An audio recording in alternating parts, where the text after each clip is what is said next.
Magluluto tayo ngayon ng chicken afritada. Gagamit lang tayo ng half kilo chicken, chopped carrots and potato, bawang at sibuyas. Dito sa pan, maglagay lang tayo ng mantika. Pag medyo mainit na, ilagay na natin ang ating bawang at sibuyas. Hintayin mag-golden brown. Lagay na natin ang ating half kilo chicken.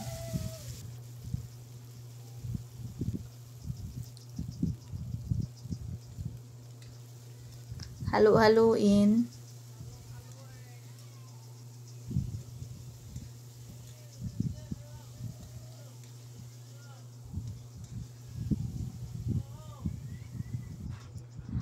Pag ganito na, ilagay na natin ating patatas at saka ang carrots para maglagay lang tayo ng tubig, asin,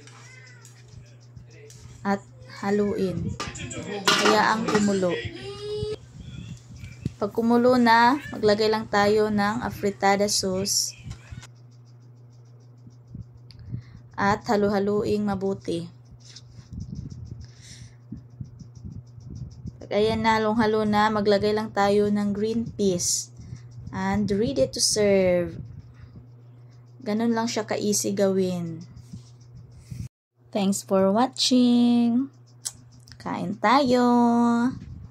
Don't forget to like and subscribe to my YouTube channel. Thank you. Bye-bye.